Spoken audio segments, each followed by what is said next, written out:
See, it is saying that there are two batteries, though they are marked, one as E1, another one is E2.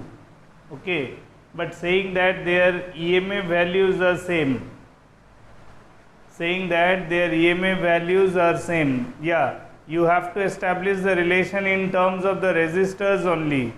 You don't need to include the term E1 or E2. You only need to establish the relation in terms of R. This one is having R1, this one is having R2. Okay, in terms of capital R, R1 and R2. What is it? That if the voltmeter reading is 0, so that means the terminal voltage is 0. If it is given that voltmeter reading is equal to 0, that much is said in the question. That means this implies that terminal voltage, that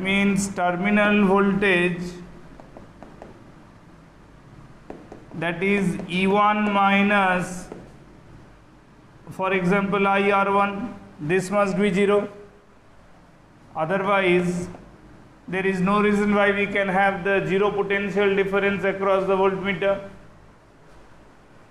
Okay, so that means between these 2 points, if I, for example, if I name the point A and this is B, okay, so that means VAB is 0.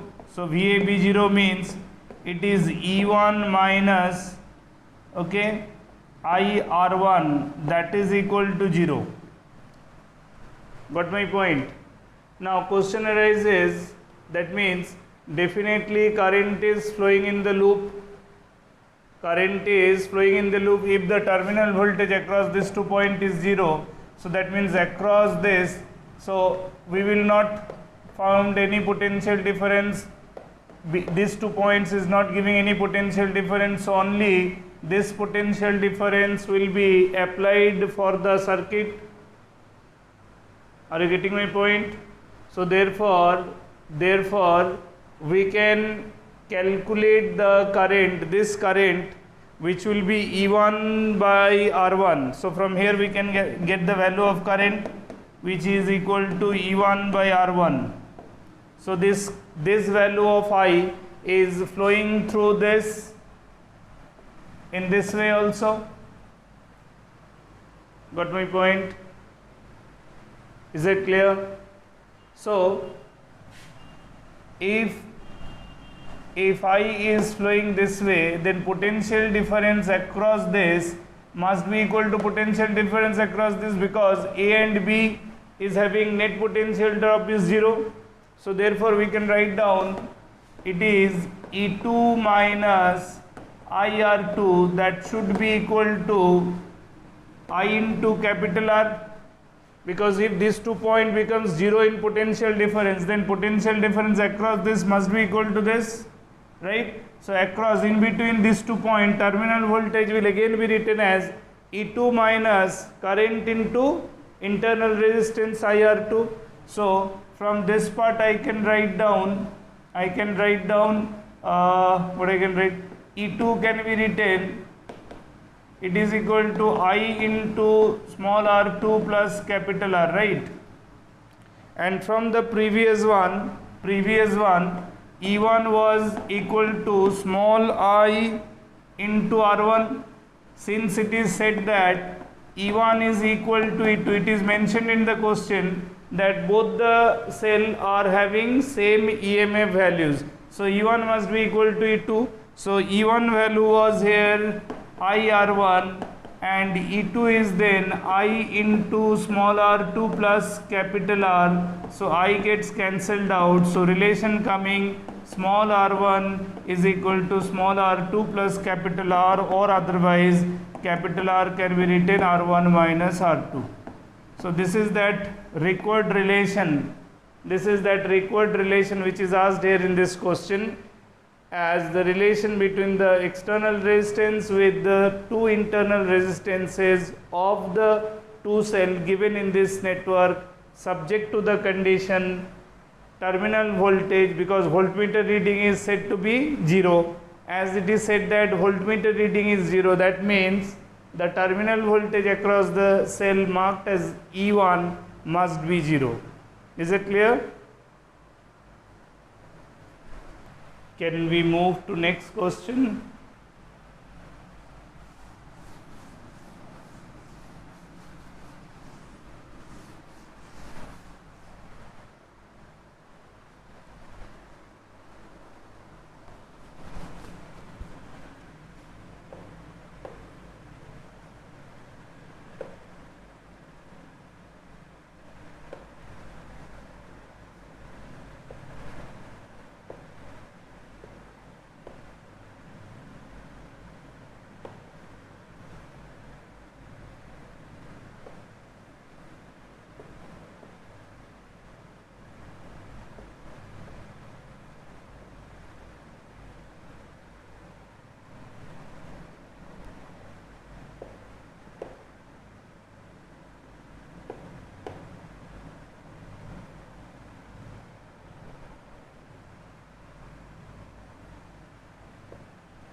What will be the ammeter reading? What will be the ammeter reading in this circuit where the battery is having an internal resistance whose value is given 1 ohm, EMF value is said to be 9 volt.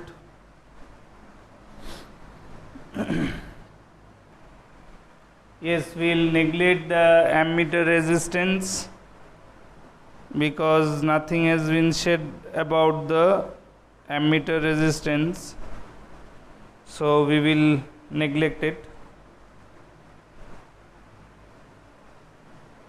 Simple one, this one. You can make this, these two are the external resistors, right, and this is the internal resistance. So R external, as a solution of this, right, R external will be the parallel arrangement of 6 and 3. So it is 6 into 3 by 6 plus 3, isn't it? So this will be 18 by 9, so 2 ohm. So R external for this arrangement is coming 2 ohm. So therefore R net resistance will be R external plus R internal. So R external is 2, internal is 1, altogether 3 ohm. So total resistance is coming 3 ohm. This external resistance is 2 and external resistance will be in series with internal resistance to complete it. So it is 3 ohm. So therefore current drawn from the battery will be applied 9 volt by 3 ohm. So this is 3 ampere. So when this 3 ampere current comes, that splits into two part, I1 and I2. As because we are concerned to know about the value of I1, you must be remembering one thing. I have repeatedly discussed this point, how to decide the branch value of a current out of two parallel arrangements, right? So being these two are parallel, so current will be inversely proportional to resistance in case of what? In case of parallel arrangement, because potential difference is same. So therefore the branch current I1, that should be written as the resistance value of the opposite branch, because it is inversely proportional. So that is 6 divided by 6 plus 3, 9 into the main current. So it will be 6 by 3 means 2 by 3, 6 by 9, we can cancel it by with 3. So 2 by 9 into main current is 3. So it will be 2 ampere only, okay. So 2 ampere will be the value of I1, which is the ammeter reading. Yes, correct.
Okay, so what we have to find, that find equivalent resistance between A and B.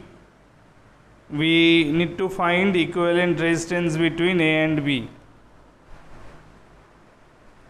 7 by 3, correct. How it should be 7 by 3? What should be the reason? What should be the reason?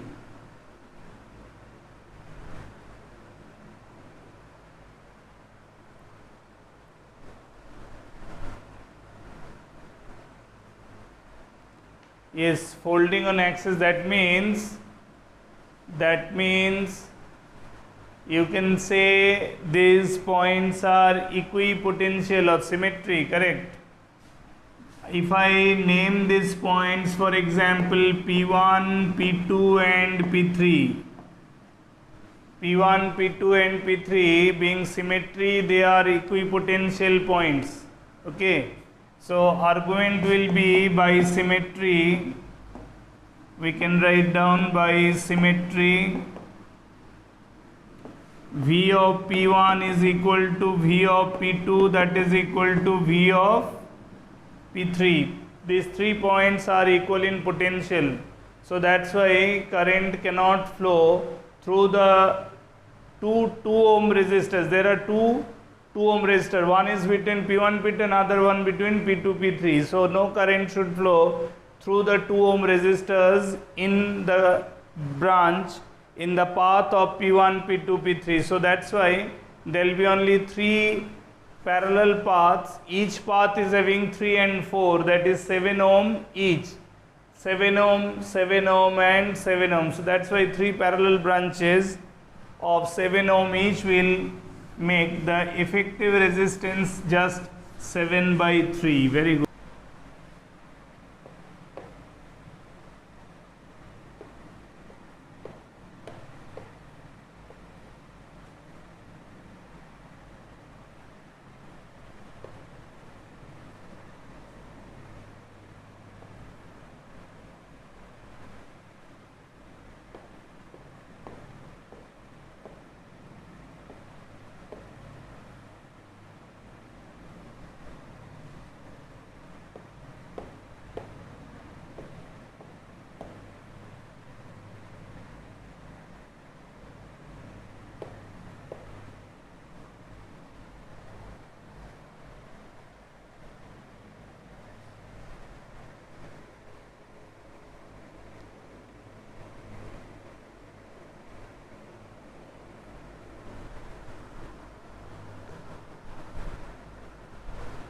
Resistance of voltmeter is also given. This is also given 80 ohm. Okay, 80 ohm external resistance has been shown, and apart from that, voltmeter is also said to be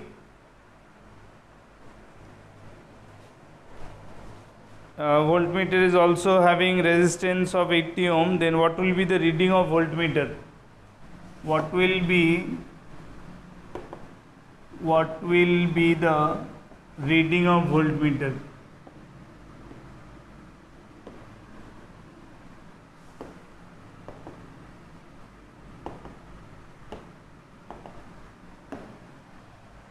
Okay.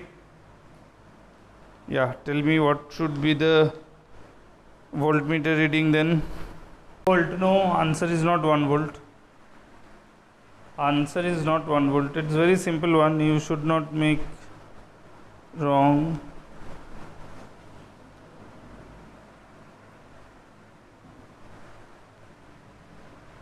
See, if the voltmeter is also said to be 80 ohm and it is connected across an external resistance of 80 ohm. So 80 ohm are parallel, very simple. 80 ohm are parallel. So two equal resistors parallel means their effective will be half of that. So 80 and 80, half will be 80 by 2, that is 40. So that means our net resistance is 20 plus 40 means it is 60 ohm. 60 ohm will be the effective resistance of this loop. So therefore current drawn from the given battery, which is of 2 volt, so that will be EMF by effective resistance. So 2 by 60 means it is 1 by 30 ampere. So if 1 by 30 ampere is the main current drawn, so we know that I is this, so obviously I will be divided in two branches, I by 2. Either you calculate I by 2 into 80, or you can calculate the main current I into effective resistance, whatever it is. So therefore voltmeter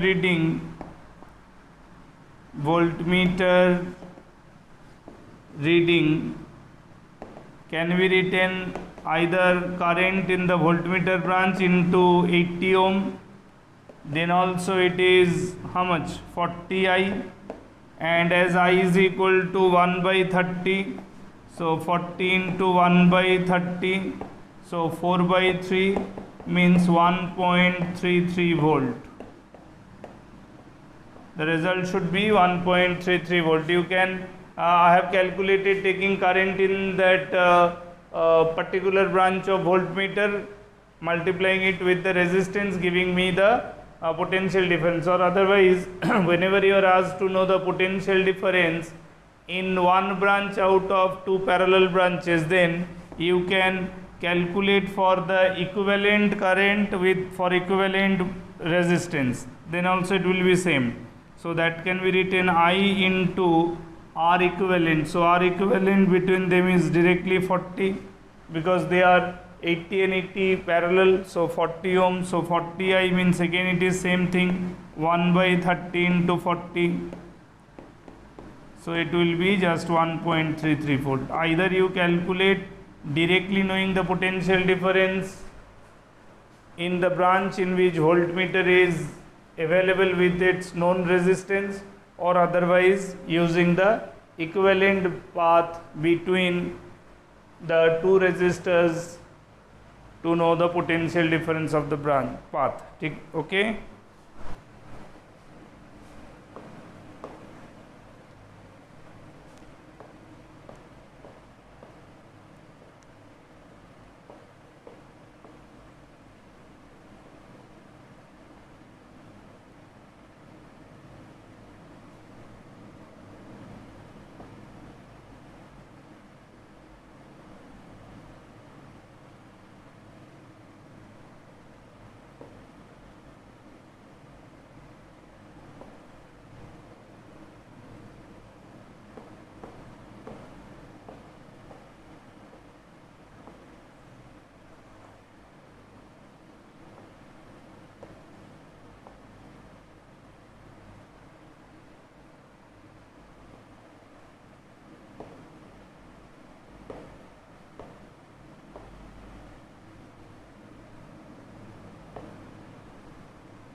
So this is the diagram. Okay, in the diagram it is said that for what relation among the resistors galvanometer will show zero deflection. For what relation among the resistors, out of the four resistors value R1, R2, R3 and R4, four resistors values are given. For what relation among R1, R2, R3 and R4 the galvanometer will show zero deflection. For getting zero deflection, what should be the correct relation among the resistors? 1 by R4 equals to R2 by R3. That means R1, R3 is equal to R2, R4. Yes, correct. Correct. See, we can simplify it in this way. For example, if this is the positive terminal end, if I name this point is A, then these are all A points, right? If this point is B, so these are the intermediate points you can mark is at P1, P2. So terminals of the battery are connected to the points A and B. So if you simplify the drawing, taking this is the point A, so there are two connections you can see. One is from A to P1, another one is A to P2. So it will be A to P1 and then there will be another resistor A to P2, right? That is, this is R1, this is R4. Then P1 to B, then we can connect P1 to a point B and P2 to B, right? P1 to B is R2 and P2 to B is R3, and in between P1, P2 this is the galvanometer connected, and these are the terminals A positive terminal end, B negative terminal. This is a very simple one.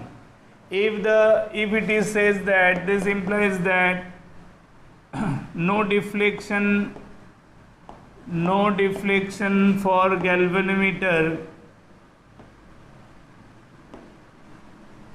no deflection for galvanometer means this implies that Vp1 P2 is 0. There is no potential difference between P1 and P2. Had it been any potential difference permissible, then current should have been flown through the galvanometer in between P1 and P2, right? So since no current is flowing through P1, P2 means they are at same potential or potential difference between them is 0. So that means we can, this is only possible when R1 by R4 as per the balanced Wheatstone bridge is equal to R2 by R3, right? As per balanced Wheatstone bridge condition, resistance ratio to this side R1 by R4 is equal to R2 by R3. So that means it is R1 R3 equals to R2 R4. So this is that required relation for which it is possible that no current flows through the galvanometer.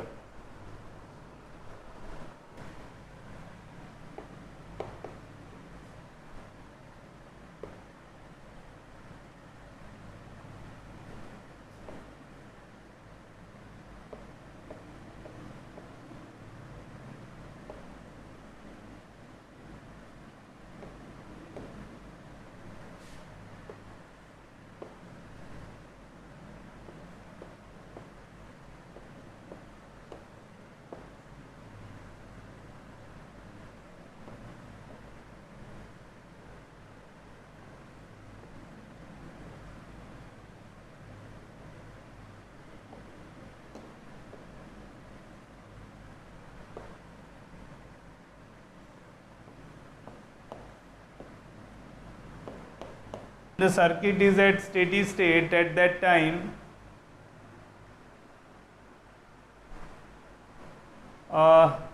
we are doing this is the last one. We are doing this one is the last one. Okay, then again I will continue tomorrow. What will be the ratio of the charge stored?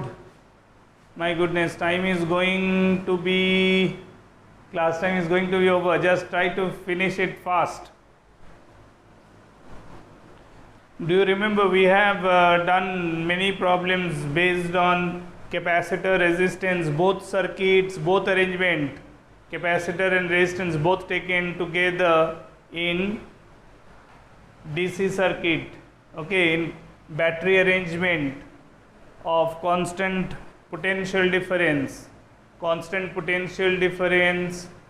cases where capacitor and resistors both are connected. We have practiced many such type of questions. See, we know one thing, that whenever capacitor or resistors are connected in series, then current cannot pass through that branch in which capacitor is having exclusive relation, that is series arrangement with resistor.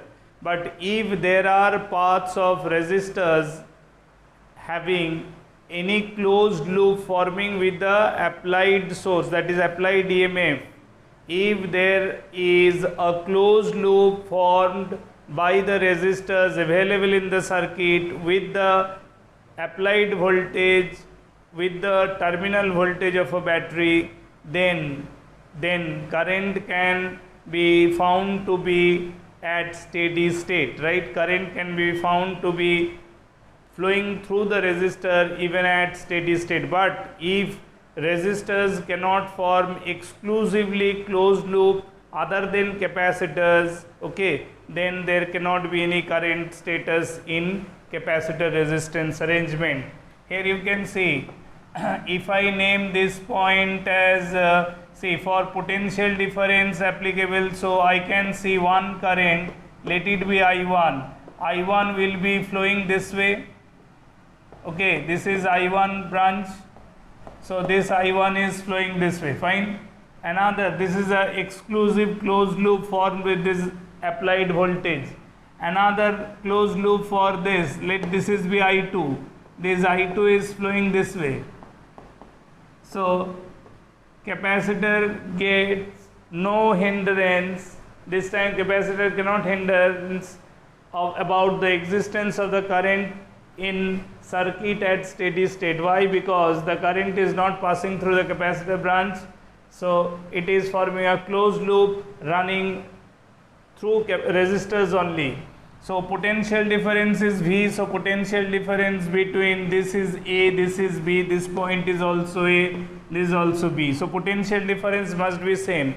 So we can write down VAB. VAB will be I1 into, there are two 2R resistors in series, so it is I1 into 4R, right?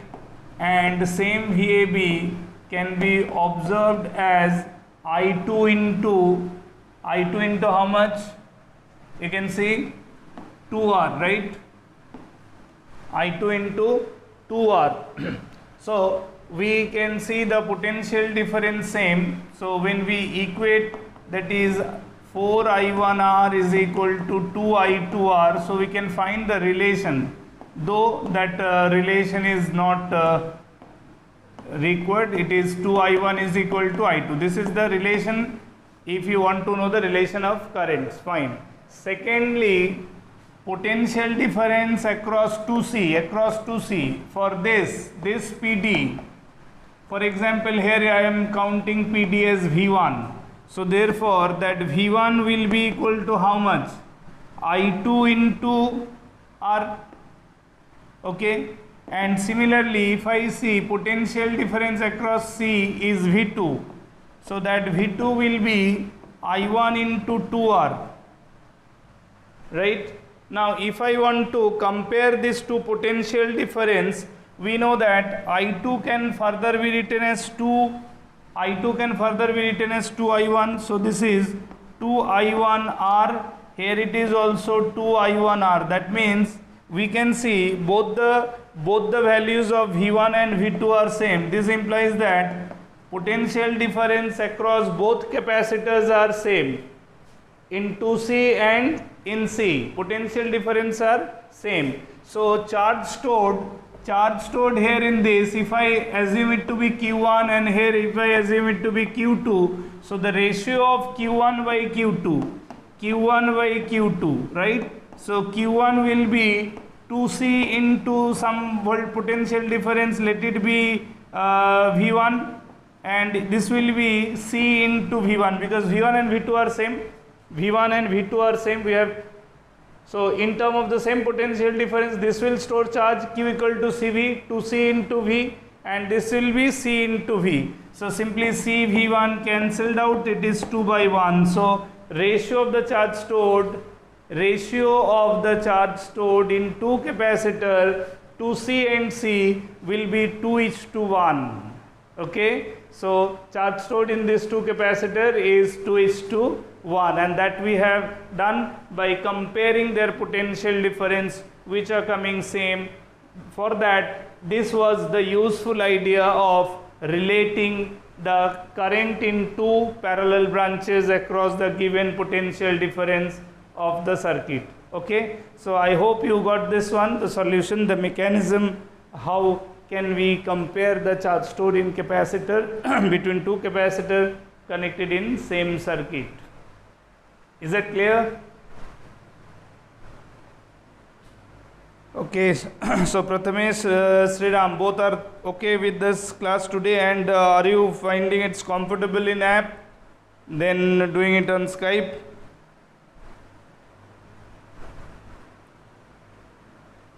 Okay, fine.